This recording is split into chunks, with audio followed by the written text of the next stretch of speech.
Okay, so how far did you get in Red Dead 2? I'm going to say 7%. Yo, you have the actual percentage on hand. Oh, yeah. You don't look at the percentage that you've accomplished. I feel like I would just get overwhelmed and stop playing. No, I don't feel I've been overwhelmed. Okay. Frustrated. Little irritated, overwhelmed. No, okay. I'm really liking it because it's Red Dead Redemption. It's a Western. It's a video game. I've only played a little bit of it because my TV is too small. I still have in my living room the 32-inch 720p TV. Yeah, that's college. Right. And no, times have moved on. There's a lot to read. There's a lot to read, and with how small my screen is, the text is like a half an inch tall. So does it come with a complimentary magnifying glass? It doesn't. No. It comes with a lot of me squinting and muttering, "The fuck does that say?" under my breath. In addition, it crops out the corners. All of the button prompts are in the bottom right-hand corner. Oh my god! It cuts off precisely where the start of the button is. So I'll walk up to a horse, and it's like, "Get on horse." And I'm like, I don't know what button this is. And so I just try one, and then I punch my horse in the face, and it fucks off. I have faith in you, though, in getting into the game proper. Should we switch topics, though, from video games to movie trailers? Oh, right, yeah. No, we probably should. This is that podcast, right? We did talk about Red Dead Redemption 2's trailer on this podcast, though, so tangentially, we made it work. Nice word usage. And that's really what we do here, is just like tangentially finding ways to make things work. You can't haul your stuff without a trailer hitch. Trailer hitch.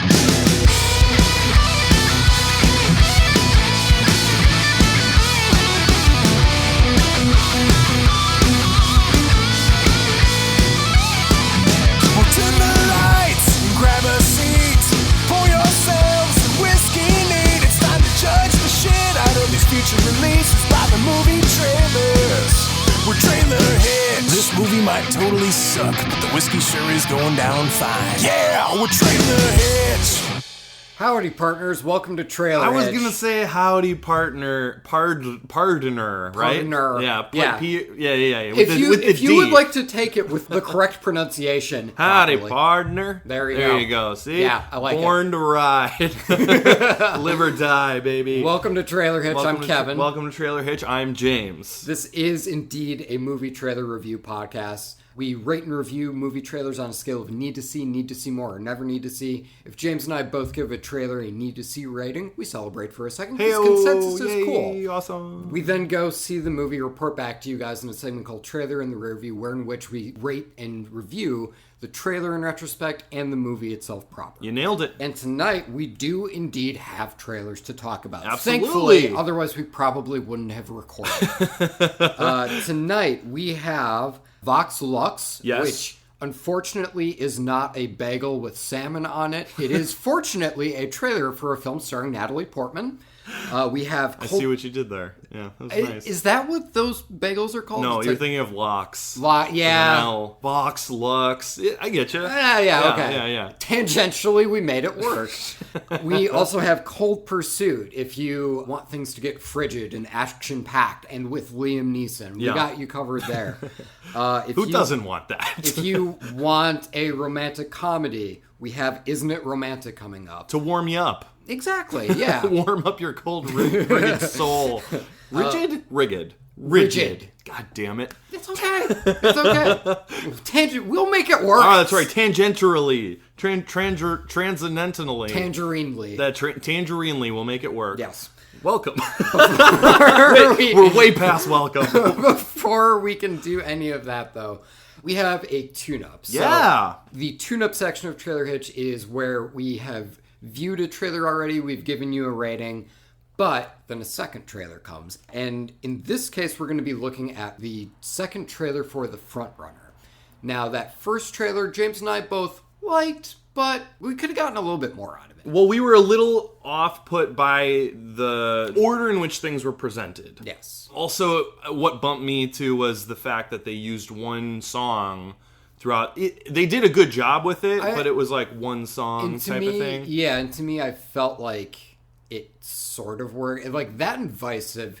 Vice did that too. Oddly enough, the Killers. two political films coming out this award season, both were like we only need one song. And both times I went, it kind of works. That's usually a faux pas for us. That worked really well for me for Vice. Yeah. Frontrunner, I was like, I'd be interested in more. Anyway, we have a second trailer. We now do have a second trailer. It's Jason Reitman movie. We were both at a need to see more for this.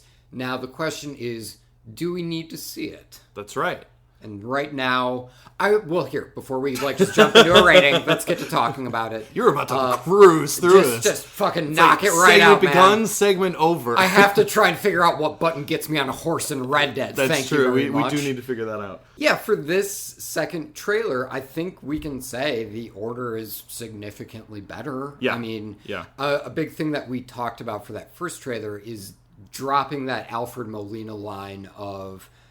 this is how we report on elections now, felt like an odd choice. That felt like such an interesting moment in not only the film, but history writ large. That felt like something that could have been focused on a little bit harder. And the first trailer was more so trying to give you a snapshot into Hugh Jackman's character. Mm-hmm. That first trailer, it's J.K. Simmons handling... effectively who his character is. Yeah. And I now realize in retrospect that kind of robs us of seeing the character just be the character. Which, I mean, it's a trailer. You might have to truncate that stuff. You might have to truncate especially if one of your characters literally says the character arc a little bit. I understand the appeal as a trailer to want to use that. Right. I understand that appeal. That said, this trailer, I felt myself a little bit more invested in Hugh Jackman's character. I totally agree with you. We were watching his journey more so in this trailer, whereas the last trailer was it was more of a macro view. Yeah, it was J.K. Simmons giving you a summary of this guy who's running for president. And I feel like that's kind of how the first trailer was structured. Yes. Yeah. Now that we have something that gives you more of a view into the character... okay, this is starting to open up a little bit more and is starting to look a bit more interesting, at least for my opinion. And it's not only that the press stuff was put in a better order, but I felt it also had more time to breathe. It didn't just rush through that point. Was this guy is we're the news. We can't just print rumors. That's not what the news is. And Alfred Molina being it is now. Yeah. We got to change with the times. And I think...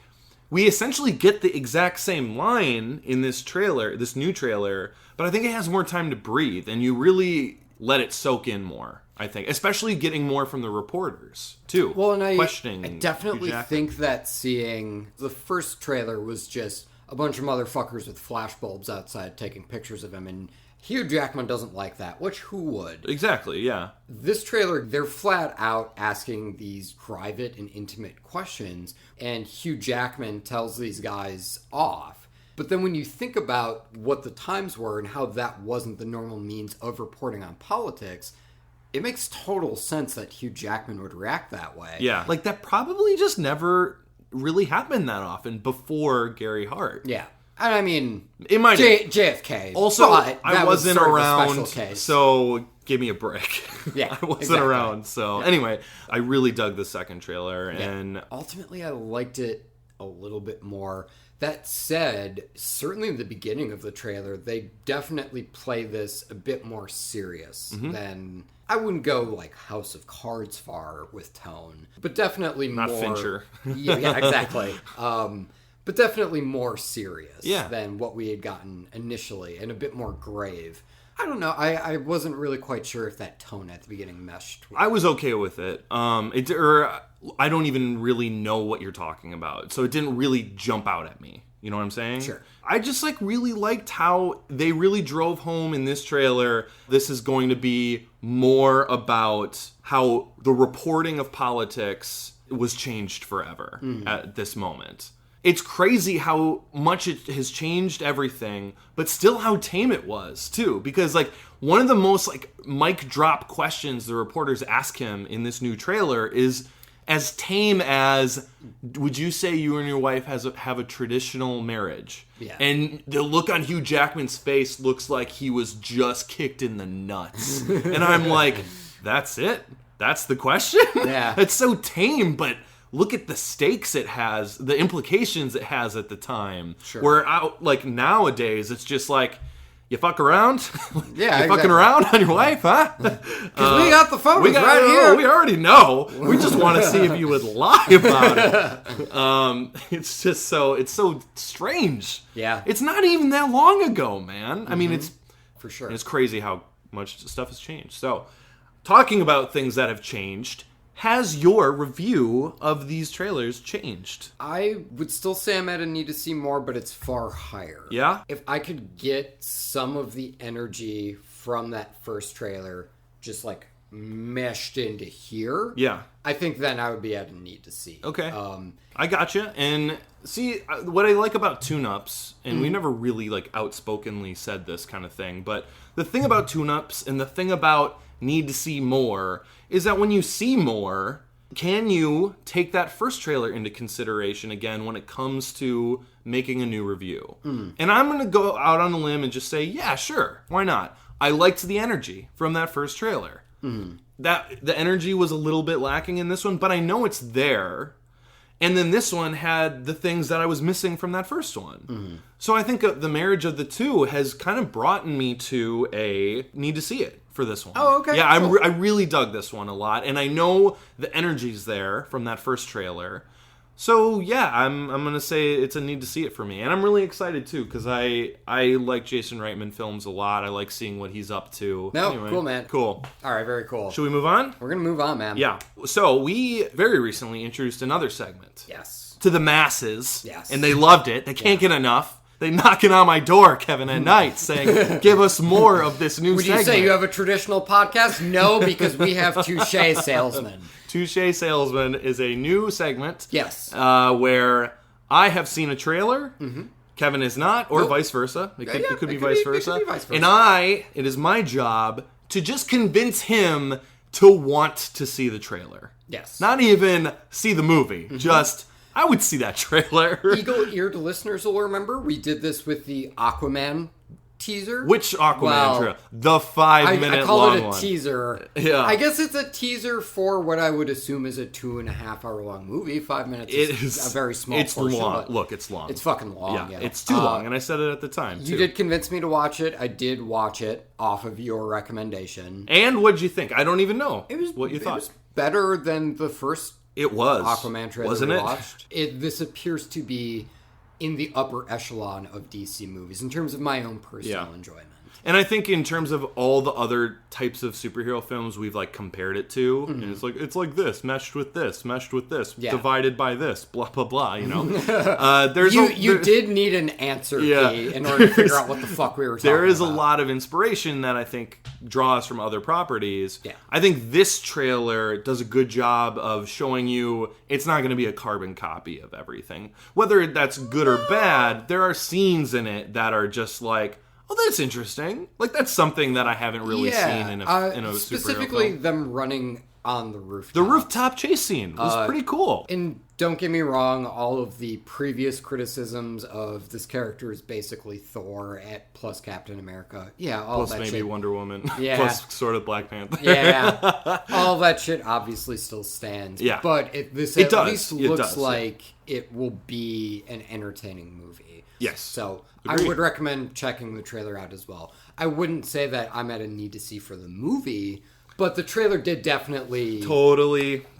Yeah. So, Yes. I have another one for you, Kevin. Fuck. All right, guys, this is an exciting one. Okay, so I went and saw Halloween. I loved it. I can't recommend it enough, especially to people who liked the trailer. So go see it. Now, there is a trailer that was at the beginning of Halloween that was not released online. It was a trailer for a movie called Happy Death Day. Wait, I know that came out already. Happy Death Day 2, U. The letter U. God, it's so clever. It's so clever, right? It's so unbelievably clever. They're fucked for 3. But they knocked 2 out of the park. The sequel to Happy Death Day. The trailer was released with the Halloween only in theaters. I didn't know this. I went, I saw the trailer. I'm like, oh cool, I didn't know a trailer was out already. And then right before this podcast, I'm like, we're going to talk about that trailer. I couldn't find it anywhere and found out they pulled this stunt. It's not online, man. You can't find it. We tried. So, at the recording of this podcast, it is not online. Sure. Possibly by the time this podcast is up, or even I'm editing it, it might pop up online. Which would be embarrassing as shit, but as of right now, it is not It is online. not online right now. Kevin has no way of watching it. Therefore... Nope.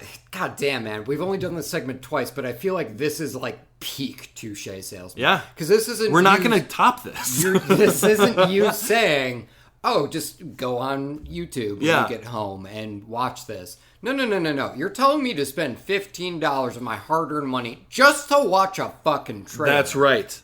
Will I want to pay $15 to watch this trailer? That is your fucking task. Whoa, that's harsh, man. And also, there's another handicap here because, Kevin, have you seen the first movie, Happy Death Day? No. So I'm already starting at a huge disadvantage here. Familiar with the concept. So Happy Death Day was marketed as a horror movie, Groundhog Day style, where she keeps reliving the same day over and over again, and it always ends with her getting killed. Yes. The movie is actually like a horror comedy. And I thought the trailers, for the most part, it focused more on the horror aspect of it. The movie is actually a lot of fun. I really recommend it to people who like horror comedies. So once I found out they were doing a sequel, I was like, cool. But also, I don't know how you would do that sequel because, the first one, this is hard for me. I don't know how I can explain stuff to you without ruining the first one. Uh-oh. I know. It's a little tricky for me, but I'm gonna do my best. Okay. So the first one comes to a conclusion. Well, it's a movie. It has an end. So I imagine that happens.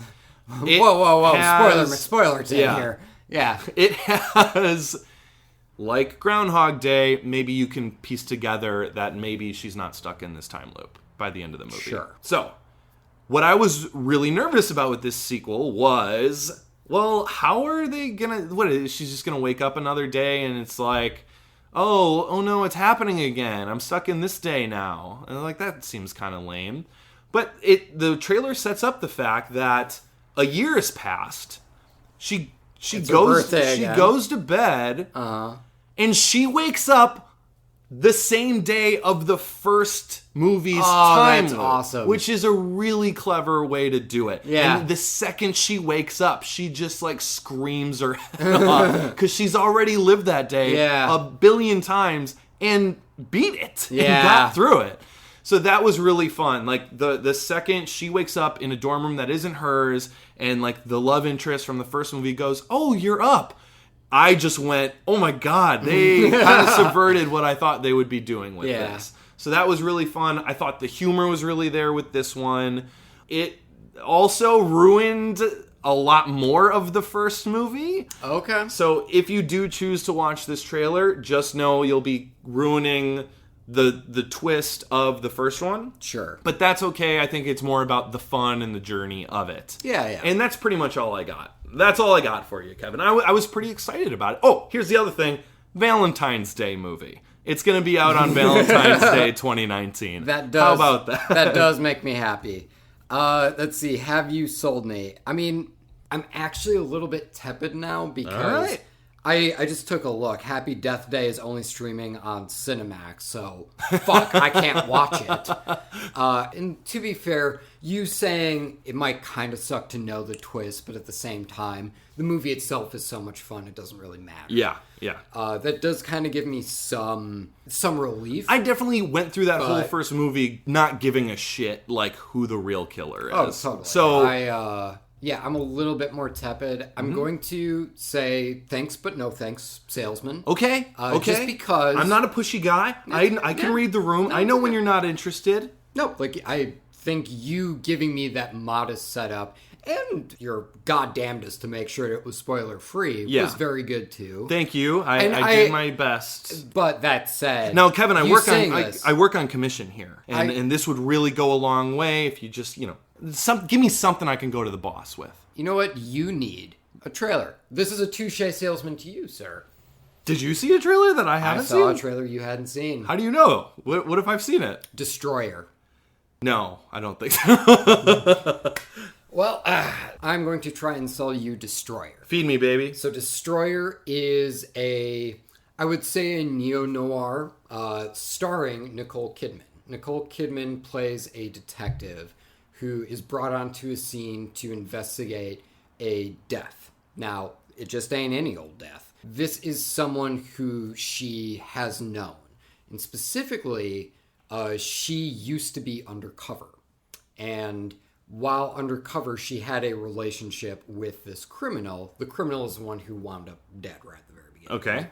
And like we kind of get her trying to figure out the murder while also processing her relationship with this guy. And you see her throughout the trailer, seeing her realize that her betraying this guy's trust. So after a heist, she is the driver and flat out turns her wheel and slams the fucking van into I believe a dumpster or something, effectively stopping their escape, ensuring that they're going to get caught. Yeah. Her solving this murder is effectively penance for the betrayal of turning this guy in. And specifically, what I'm liking about this is Nicole Kidman. Having just watched her in a 5-minute Aquaman trailer, she has definitely been relegated to a very similar role throughout the past few years of kind of like this more austere... I thought you were going to say Australian, and I'm like, yep, that's right. She's Australian. An austere Australian. That is who Nicole Kidman is. Yeah. Here, take season 1 True Detective, but now Nicole Kidman is the main character. That's the vibe of this movie? Yeah. Okay, got it. Yeah. What you thinking right now? Salesman to salesman, I'm going to be honest with you. Yeah. Not really doing it for me. Why not? Just a little, I was a little confused. It's a very wordy. It was a very wordy one. Mm-hmm. Didn't really paint a picture for me, other than detective, crashed a van, penance. Those are the words that stuck. Also, Nicole Kidman. Those are the words that stuck out to me. Sure. I don't know. It just seems kind of, especially True Detective season 1, which I did really, really enjoy. Yeah. I don't know if I'm eager to jump back into something like that, because True Detective season 1, while it was very good and I loved it, sure, it was a pretty big commitment and also not entertaining in the traditional sense. I mean, you sold me on her performance in it. Hang on. All right, so first of all, we're going to have to agree to disagree on the entertainment value of True Detective Season 1. However, in terms of the complexities of the plot, I'm going to be completely honest with you here. Salesman to salesman, if you will. I'm only like 40% sure that's what's going on. And I'm going to be honest with you. The trailer's kind of convoluted. But that's not the thing. So you sold it properly, is what you're telling me. If you said that, you thought that, and then I thought that. I did sell it properly, but you know what? I'm going to go ahead and say, fuck whatever the plot is, because there's a good chance I'm entirely wrong about what the plot is. But you were enticed anyway. But I'm enticed specifically by the shooting style. We haven't gotten to that yet. It's directed by Karen Kasuma. Yeah. She looks like she's fucking knocking the shit out of the park. So really, it's the visuals that sold you. It's visuals and Nicole Kidman. Which I am void of right now. True. But that's why I'm saying you should give this trailer a watch. I'm going to say thanks but no thanks, just like you did, and we can move on. That makes it feel like it was personal, but you know what? I'm not a pushy guy either. You're not pushy, but you're a little passive-aggressive. I think we should move on. Whoa, buddy. Look. I got nothing. I don't like being passive-aggressive. Do you want to just let's be happy. How about that? Let's be normal aggressive to these trailers. Let's give them our fucking earnest thoughts. Sounds intense. Go right into it, eh? What's the first one? I mean, to be fair, Vox Lux looks kind of intense, so I'm just trying to match its intensity. Let's do that. Grrr! This has been an emotional few years for you. Can you tell us what audiences can expect from the new album? It's about rebirth. So tell me, how many of you have cried yourself to sleep at night? Please don't follow me. Mom, I'm worried about you.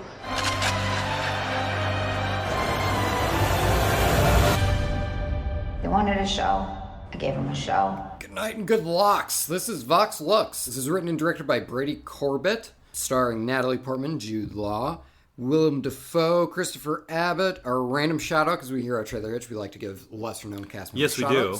So I'm going to shout out Jennifer McEnany.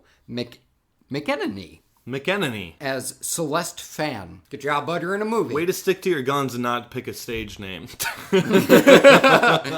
All right, so this is Vox Lux. Right out the gate, we're going to just say it. Black Swan plus Jackie, right? Yeah, I can't. That is it. It's Black Swan, Jackie with a Boston accent. You know? So how does it work for you? And it's about a pop star. How about that? To get a little bit more in depth, it is about Natalie Portman's character who plays a pop star. Seems pretty fucking big too. Like we're talking like Taylor Swift big. An interviewer is asking her what to expect from the new album because things have been pretty rough for her the past couple of years. Definitely implies that there has been some sort of recent trauma within her life. Yeah, recent trauma for sure. Definitely seems like Natalie Portman isn't handling it well. She's definitely snapping at a lot of people. It's interesting because we get the question from the reporter about the trauma, but then we get her inner element on stage a little bit with the voiceover. So it was interesting to go into her being comfortable with herself. We never see her perform in the trailer. Correct, yeah. But we do see, the aftermath of these performances. We see the lead up to the performances and how hard it seems to get her the fuck on stage. Yeah. The thing that made me perk up was she's a mom. She's that was different. It was different. And roughabouts, that's what you got to go off of for a synopsis. The Black Swan and Jackie comparisons come through in its visual style. Black Swan, for sure, visuals. Black Swan, definitely. Like camera movements and just like following the person as they're walking. Like a third-person video game type of thing. Be prepared for a lot of slow-mo panning shots, which I felt like was something that Pablo Larraín did quite a bit in Jackie. Okay. All that together, it did give the trailer an air of familiarity. That's not necessarily a bad thing. But definitely, you and I separately came to this. Oh, yeah, this is these two. But again, I don't think it's a bad thing because you're dealing with a subject matter that a lot of people aren't going to. I would say almost no one will be able to relate to a character like this. You know what I'm saying? Like a super pop star who is... It's a matter of pretty much detached from all others' reality. Yeah, and does this make those struggles relatable in some way? Or at least interesting? And right now, sort of. How about you? Yeah, no, I'm interested. Interested. I wouldn't say I loved this trailer. I definitely didn't love her accent. I don't think it's a bad accent. I just, every time I hear her talking in a Boston accent, I'm just wondering, have I heard Natalie Portman do a Boston accent before? I don't know if I have. And then I'm like, oh shit, I'm supposed to be watching this trailer. It pulled me out of it. I'm a little unsure of, it looks like the story's a little bit, I don't know, I wouldn't say all over the place, but the trailer definitely has holes in it that it doesn't want to reveal to you, but it kind of makes the trailer a little less interesting then, because it's just like, oh, I see her in, her pop star life. There's also paparazzi stuff. There's also someone with a fucking machine There's gun. also this weird gunman aspect to it, and they really drive it home with the sound effects of the gun clicking and stuff, and then there was the reporting aspect of it, and it's just interesting. It was interesting, but not in the most engaging way. Yeah, it was more just passing interest than anything out of me. Sure. Some of those shots, the drive on the motorcycle down the tunnel is pretty visually interesting. Yeah. But for the most part, I still feel disconnected from this character who is inherently disconnected from reality. Yes. In some way. Yeah, that's how I felt. And because again, they give you that hint of this traumatic event happened to her without really getting into what that event is. And it's more so just we're going to sell you one thing only, and that's Natalie Portman, baby. I feel like I am really missing that. Yeah. Natalie Portman looks like she's killing it. That's definitely a plus sign for the trailer. But at the same time, that's not bringing anything new to the table because she's just a really great actor. I already know she's an amazing actress. Yeah. So what does this trailer have going for it? Well, there's visual interesting things about it. Also, Natalie Portman looks like she's giving it her, 200%. Yeah. But that's the norm, though. That's her. She just gives it 200% anything she's in. So like I said, there's interesting things in it, but not in the most engaging way. So for me, this is kind of a low need to see more. Sure. Yeah, I mean, there are some interesting visual things at play here, but a lot of those visual things, like, I can kind of trace to other sources. And honestly, my mind drifting to other movies as I'm watching this trailer, because what I'm being presented right now definitely feels like half of a story. Yeah, and it's basically selling you on, boy, Natalie Portman is sure a good actor. And it's like, I know. We know that. Yeah. We knew it with Jackie. We knew it before that with Black Swan. We knew it before that with Star Wars Attack of the Clones. Just kidding. That was a joke one. But she gave 200% of what it's possible to give for George Lucas. Anyway. Yeah, I'm also at a very much need to see more. Okay, great. Yeah. Moving on. What do we got? It's gonna get frigid. The next movie. It's getting cold in here. Mm-hmm. Must be some toros in the atmosphere. Well, we better pursue those. There was a cheerleader chant. Yeah, Toros, the cheerleaders in Bring It On with Kirsten Dunst. Look, it's not important, Kevin. Jesus Christ. Oddly enough, I haven't seen Bring It On. I have seen Bring It On 4 in a twin. Look, it was a dark time. I'm very honored to be named Kehoe Citizen of the Year. I picked a good road early, and I stayed on it. Mr. Coxman, it's about your son. Kyle's dead. Tell me what happened. He got mixed up with some drug dealer. I'm gonna kill him. Know those guys. Who wants me dead? What makes you think you can kill a man? I read it in a crime novel. Nels Coxman, Citizen of the Year. Good for him. I know what you're thinking. Yeah. Oh boy, not another revenge film starring Liam Neeson where he's, seemingly your average Joe, but he just like comes in and kicks a bunch of ass. And so this is Cold Pursuit. And I thought that when someone said you got to watch this trailer, and I saw the thumbnail. It seems like another revenge movie with Liam Neeson. And I just feel like I'm kind of tired of them. I'm just saying that I was a little bit surprised with the trailer. Sure. That's all I'm going to say for now. Did you want to do your spiel Yeah, I'll do my spiel quick. Okay, sorry. Cold Pursuit, directed by Hans-Peter Moreland, written by Frank Baldwin, which is starring Liam Neeson. Emmy Rossum, Laura Dern, William Forsythe. A random shout out is going to go to Ben Sullivan, who plays Teen. Hey, Ben, good job, bud. You're in a movie. Way to be a teen. Okay, so should I dive into this one? I mean, you seem like you have something you want to say. Sure. Well, so I was just going to break down the trailer first. Okay. If that's I know usually your thing. I usually stumble through them when I try to do it, but I thought, hey, look, there's no time like the present to keep practicing, right? I'll help you. Okay, so Cold Pursuit. We're looking at a Mr. Plow type of guy. Yes. He's a snowplow guy. That name again is Liam Neeson? Liam Neeson is your average snowplower in a very remote It's a remote town, probably very north, very cold. He chose a good life to go on. He's being honored Citizen of the Year. Granted, it's a small, sleepy town. Like, the bar's probably pretty low. It was either that or the Mare Dog that they have. Exactly. And the Mare Dog got a treat this year. We can let a person have it. Look, there's only like 40 people in the town, so for the past 40 years, everyone's gotten it. So you were just next in line. It was eventually going to get to the plow guy.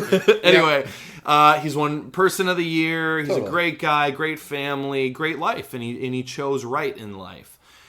He finds out that the news is broken to him. His son was killed, or is dead. OD'd, heroin. It just sparks this like cold reaction from the parents and just like distant and confused because our son didn't do drugs. We didn't know our son, or you're wrong. Yeah. The coroner's like, no, I'm right. you know how good at snow plowing you are? Yeah, I'm that good at this. So you'll remember I was Person of the Year 2015, okay? I think I know what I'm talking about.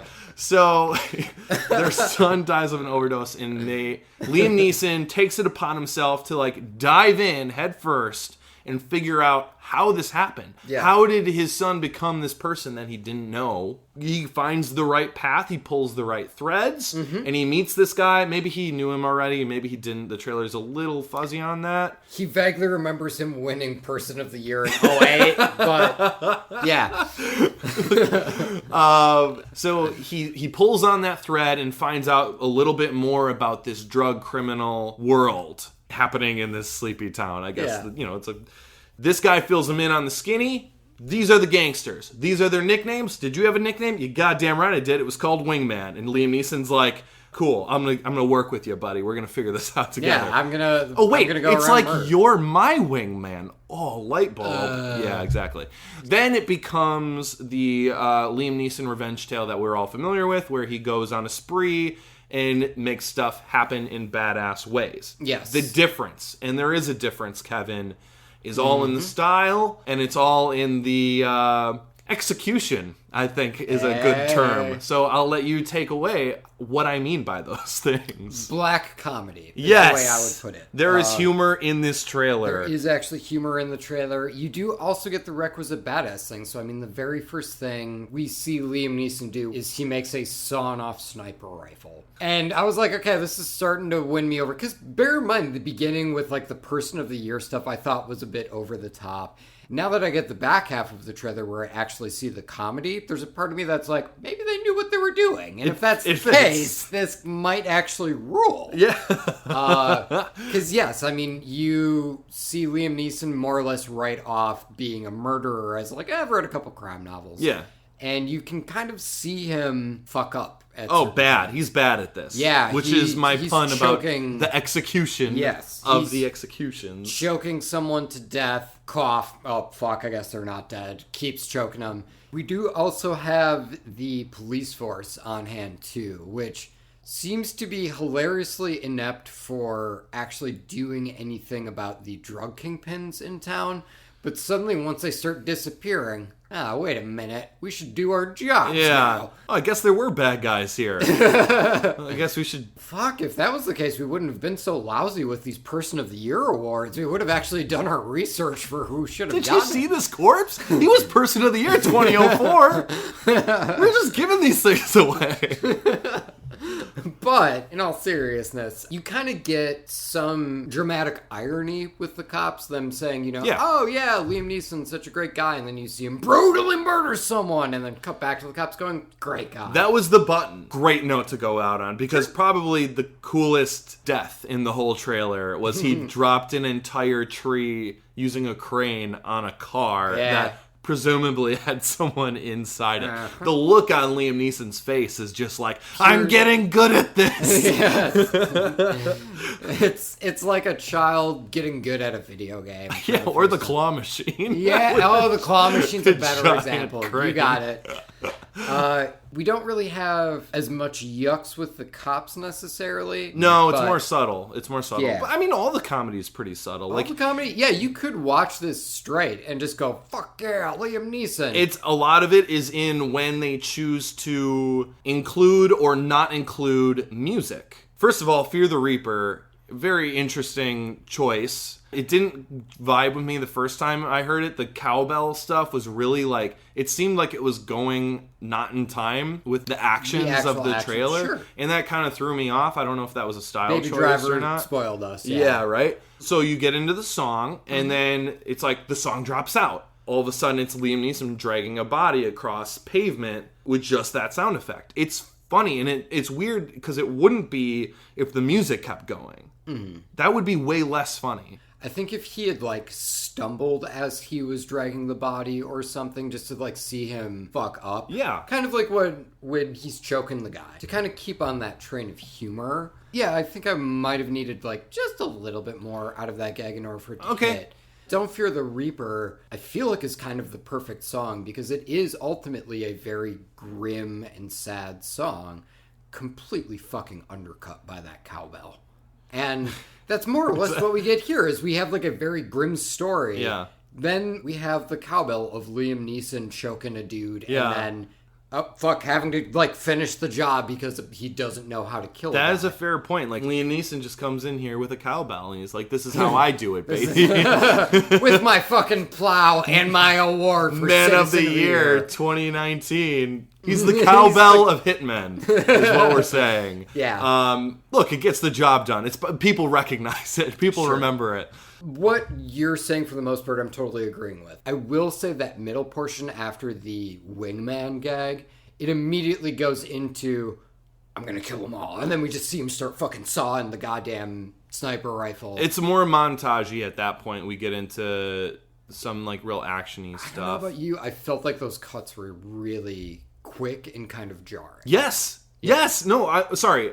I kind of segued, but that was my point with the cowbell. It was jarring, it felt offbeat, and that led me to feeling like the whole trailer was kind of jarring. That middle portion felt very work in progress. You know what I mean? That feels like something you would cut together and say, all right, it doesn't quite work, but I'm going to get back to it. Yeah. And it feels like they had just sent it along to the studio, and the studio went, okay, cool, we're releasing it. And it's like, whoa, wait. And then it was too late. It just feels off. It's just like, I don't know. I feel like it could be smoother. But it started on kind of a cliche note that ended up being good for the trailer. It was just more aware of the cliche. Yeah, the applause at the beginning made me...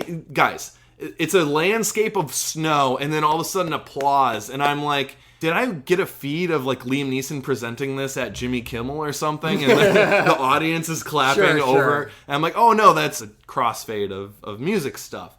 So that also was jarring to me. But it was cliche stuff, so it started weird, but then it's like, oh, this is really actually interesting, and visually interesting too. It's not like your Take-Ins, or... It sets itself apart from those other Liam Neeson revenge movies. Definitely. Stylistically. It's the shot of the fireworks going off behind you is super cool. It's very visually interesting. It got real muddled and jarring in the middle. Yes. Ended strong, though. Overall, I was very pleasantly surprised with the trailer. I was too. I'm going to go ahead and say at the end of the day... That middle was very jarring for me. Also, at the end of the day, it still is a Liam Neeson revenge movie, and I just need a little bit more to convince me. This is a need to see more for me. Yeah. Okay, no, that's totally cool. I'm also honestly at a need to see more for this. It's higher than Vox Lux. Like, gun to your head, you got to see one of these two movies right this second. I'm going to go with Cold Pursuit. I would absolutely go to Cold Pursuit. Yeah, right. But there are some total rough patches here. So it's muddled, and especially that montage part. It gets muddled. Like, I couldn't even pick out, like, more than, like, one visual from it, because it's just, like, a mess of stuff. I would actually appreciate it if it didn't necessarily point as hard at its gags, and just let it be a super dark comedy. Now that, like, I know, oh, this is aware of itself... I feel way more comfortable, like, kind of giggling along with it. There is some cool visual stuff going on here, but yeah, like, I feel like I want one more trailer, but I got my fucking eye on this. Yeah. I'm pursuing it, if you will. That's cold. I don't know. That was dumb. Doesn't even mean anything. We can lose all of that, Great! Baby. Let's cut it all. No, I'm going to keep it, probably. But yeah, I mean, that's it. That's it. That's it for that one. I mean, we haven't given a double need to see this episode That's yet. true. And the notion of that just sounds really romantic. And if there could be something that if we could just connect on that kind of level. Yeah. Like, you know, the kind of connection you see in romantic comedies. That would be really nice and not at all cheesy. Isn't It Romantic is our next trailer that we'll be doing, which... Yeah. Look, they can't all be winners, folks. Natalie's saying that romantic comedies are bad. All those movies are lies. They're terrible pop songs. Where am I? You're in the emergency room. This isn't an emergency room. This is a Williams-Sonoma. Making my way downtown. It looks like somebody's put a beauty filter across New York City. I think I'm trapped in a romantic comedy. And it's PG-13. I have to get a man to fall in love with me. Good morning, beautiful. Last night was amazing. I don't think we actually did anything. It just cut to the next morning. What? Just get back here. Okay. Good morning, beautiful. Isn't it romantic? We'll see. You tell me. This is directed by Todd Strauss-Schlossen, written by... Excellent pronunciation. Is it? Aaron Cardillo, Dana Fox, and Katie Silberman wrote this. Okay. This is starring Rebel Wilson, Liam Hemsworth. Oh, God, I really want to be able to say her name. Priyanka Chopra. It's pronounced Adam Devine. Also in it. Also in it. No, thank you. And our random shout out is going to go to Jumin Huang, who plays Officer Plaza Dancer. Hey, Jumin, light on your feet, buddy. At ease, officer. Well done. All right, so Isn't It Romantic begins with a young girl watching a romantic comedy, being absolutely smitten by it. Her hard-drinking mother comes in and is like, here's the deal, buddy. Fuck that. It's not real. How do you know she's hard drinking, Kevin? She has a giant fucking beer. We cut to 25 years later. Rebel Wilson works in New York. She's telling her coworkers about romantic comedies are bullshit. Yeah. And they're selling you a lot. Fuck them. Rebel Wilson gets mugged and is able to fight off her mugger, but does end up running into a pole and getting knocked out. And when she comes to, things seem a bit different. The color temperature of everything is much warmer. The people around her, suddenly very handsome men. Yeah. A lot of pink. There's a lot of hearts and flowers. And suddenly New York is very clean and pretty. Hashtag definitely filter. Definitely filter. All of a sudden, Rebel Wilson realizes, oh my God, I'm in a romantic comedy. And her only rationale is, in order to get out of this, I guess I'm going to have to get a man.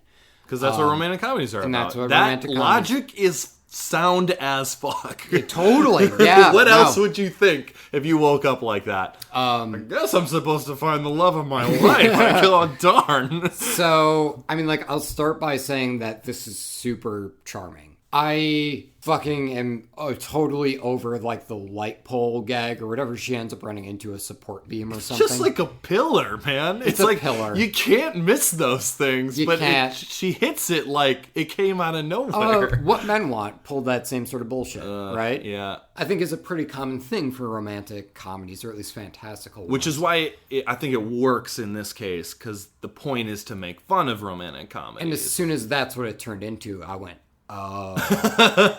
we were building to something. I get it now.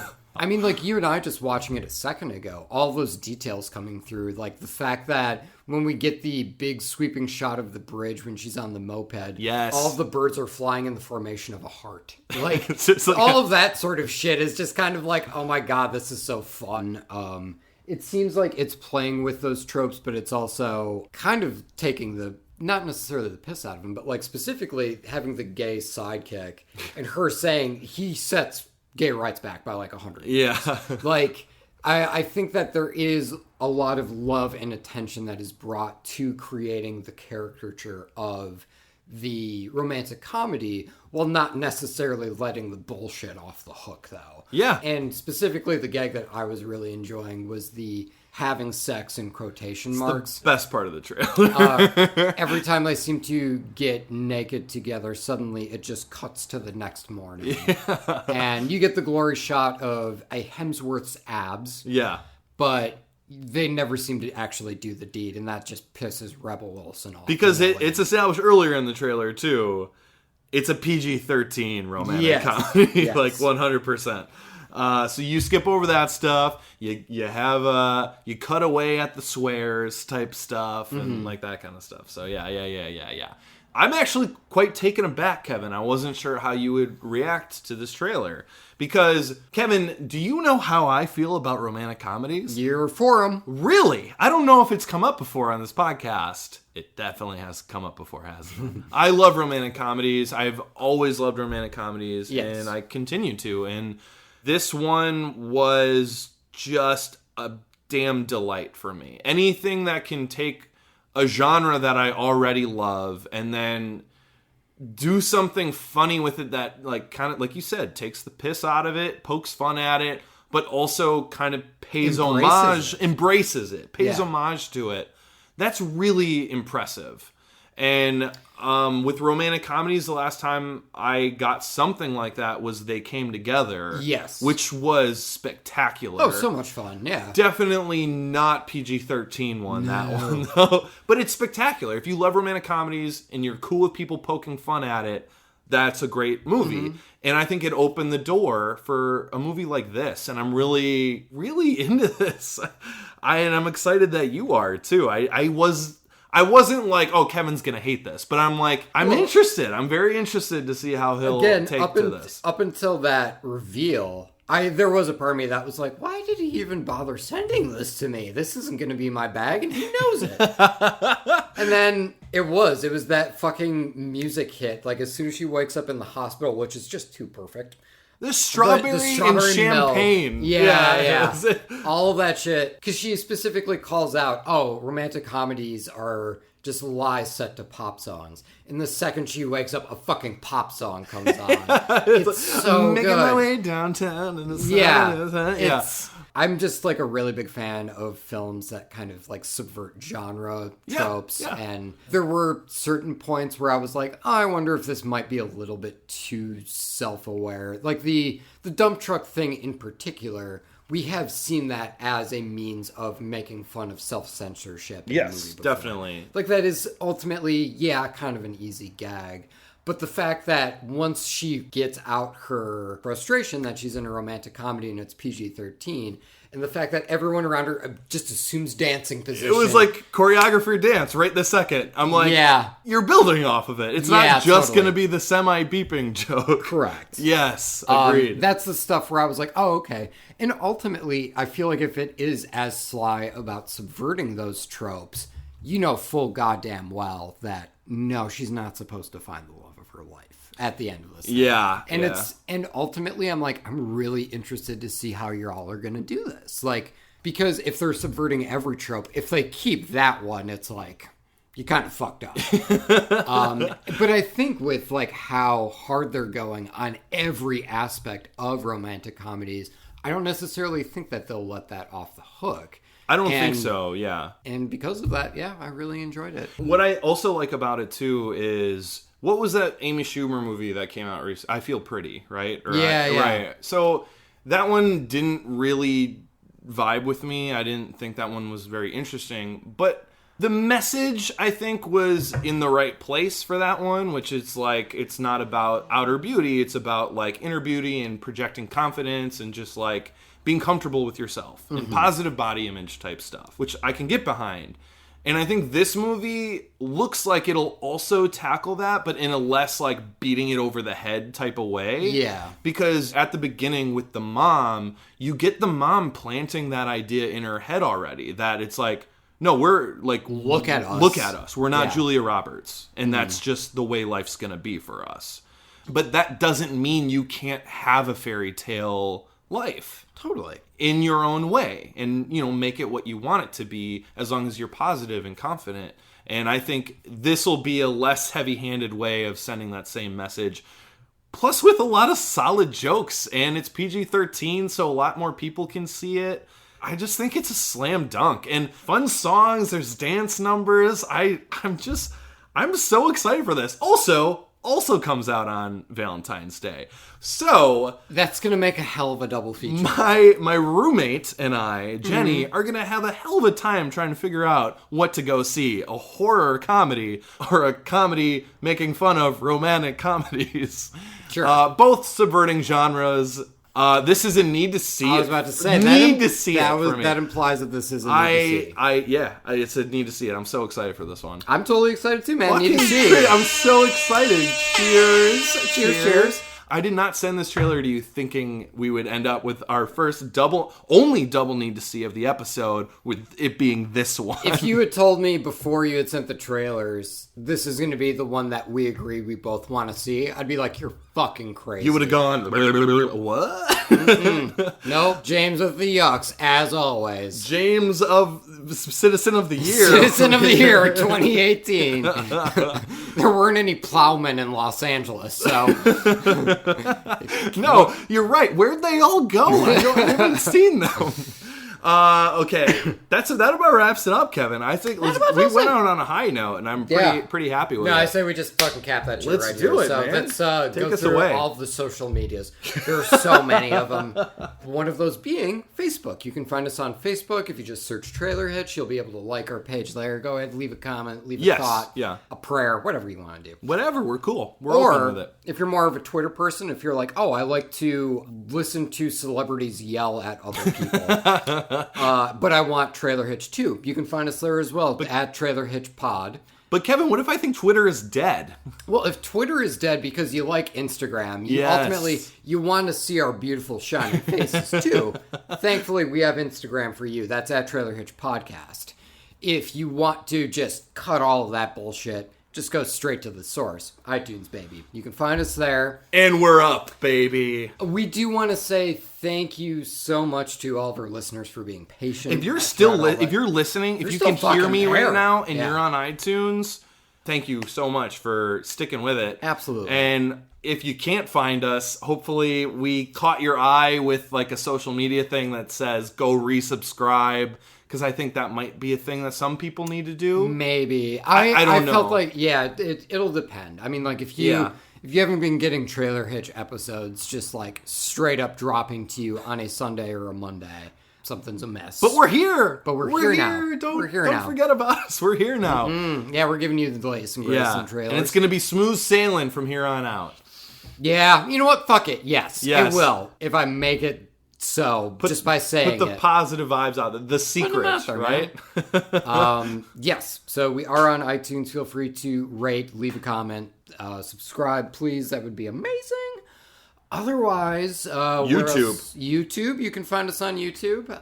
Jenny, our amazing social media correspondent, just like crushes it with YouTube every week, every episode. A huge thank you to her. As long as we're thanking people, Rachel Ashley did our dope cover art that you see on YouTube and Twitter and all the social Anywhere medias. you see Trailer Hitch, you see Rachel's work. If there's a drawing, we didn't do it. That was her. Rachel's at Mighty Creations. Trust me, on you Instagram. don't want us doing it. Yeah. Thank you so much to her. We'd also like to thank Danny Schmitz from Lost in a Name for the amazing intro song that you hear at the top of every show. That's right. We would also like to thank Casey Clowes for the bitching outro song, which we are going to cut to now, unless James has something to add. Just another cheers, sir. Let's finish these whiskeys. Clink. Okay. You will hear from us in a couple of weeks. Until then, give some of these trailers a watch. Let us know what you think. Feel free to email us. There was the one I fucking forgot. Oh, of course, email. You can email us at trailerhitchmailbox@gmail.com. It is up. It is active. We do look at it. But yes, you are more than welcome to email in. While you're doing that, we're going to take off. Thank you guys so much. We'll see you in a couple weeks. So now, bye. You can't mount holy sails without a sailor stitch, and you can't haul your stuff without a trailer hitch.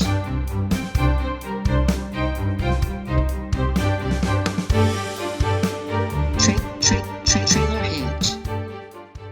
Bye. Bye, right? Bye. Yeah, no, I think so. Maybe I'll just keep. Is there another social media? No, I was just trying. I just want to get it right because I tried to say bye last time, and you were just like, "No, hang on one second. There's something else. There's something else we're forgetting." And you were right. You were right, Kevin, that there was something else. I'm like 90% certain I forgot the email in the last episode and went, shit. That must be why we don't get any emails. Just kidding. We never get any emails. Well, we've gotten emails. It's been a while, and it's mostly our friends. One of them, one of them was from a Nigerian prince, if you do recall. I do. He needed money. He did. We should really help him out.